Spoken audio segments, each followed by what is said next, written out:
let's talk about careers. It's a word everyone in this room has heard many times. Some have deeply considered it, strategized about it, maybe even dreamed about it. But what is the real truth behind career progression? Today, I'm going to share 3 real-life stories about 3 individuals at different career stages, from various cultures, industries, and backgrounds, each with unique skills and experiences. As you listen, I want you to notice a common theme, a guiding thread running through all 3. But before I begin, let me make 2 quick assumptions. First, if you're here today listening to a talk on careers, you likely have an interest in advancing your own.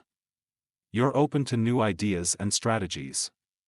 Second, you probably don't have a hidden trust fund supporting you financially. If these assumptions are correct, then let's begin. Story 2, Fatima now. Let's meet Fatima.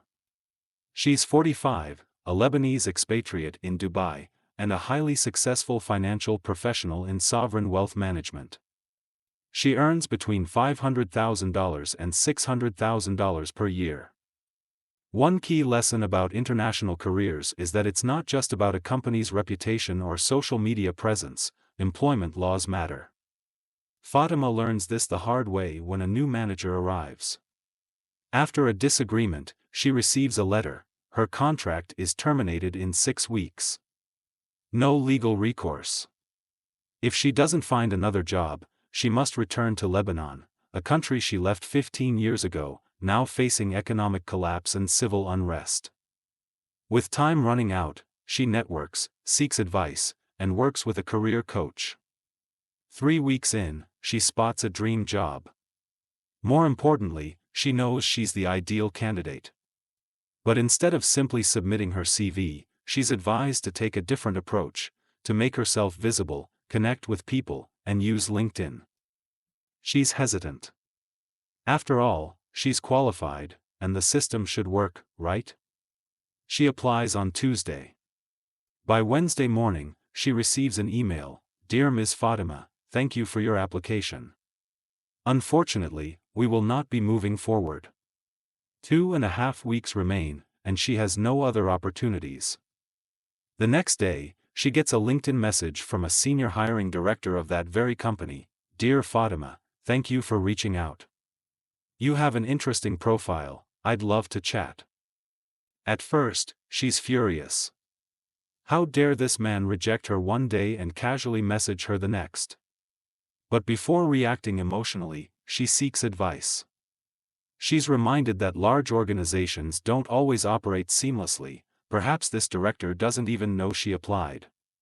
So, she responds professionally. Dear Mr. X, I appreciate your message. I was actually very interested in your company, but I applied for a position yesterday and was unfortunately rejected. If any other opportunities arise, I'd love to connect further. 2.5 minutes later, she gets a reply, can you talk? During their call, the director spends 15 minutes apologizing, not for anything he did, but for his HR department's inefficiencies. By Monday, she's in an interview. By Tuesday, she has a job offer. And because she knows she's now in demand, she negotiates a 20% higher salary and a coveted parking space, critical in Dubai. Had Fatima not stayed professional and focused on relationships, she would have been on a flight to Lebanon instead of advancing her career in Dubai. Story 3, Sadiq. Finally, let's meet Sadiq, an Egyptian ex-military professional with experience across the Middle East and Asia Pacific. His challenge?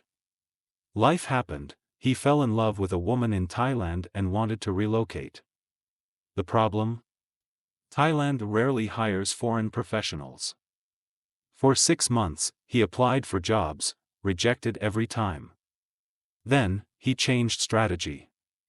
Instead of applying, he focused on relationships.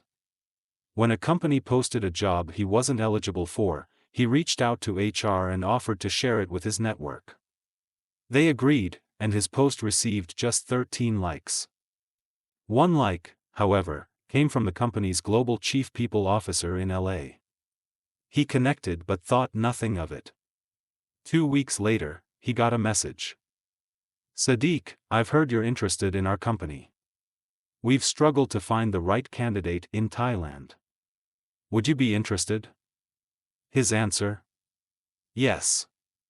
He was flown in, met the team, and was offered the job. Knowing he was in demand, he negotiated better terms. The key to career progression. What do Robert, Fatima, and Sadiq have in common? They didn't just rely on qualifications or connections. They took a different approach, focused on relationships, and stood out in an authentic way. Many theories exist about career success. Some say it's about connections, skills, or luck. But if you take anything from these stories, let it be this: authenticity, resilience, and the ability to build relationships are key. Simon Sinek once said, "There isn't just one way of doing things. You don't have to follow the traditional path." Robert became one of the UK's youngest HR directors. Fatima founded a charity raising millions for Lebanon. And Sadiq successfully moved to Thailand, where he now thrives. None of this would have happened without authenticity, resilience, and a commitment to relationships. Thank you.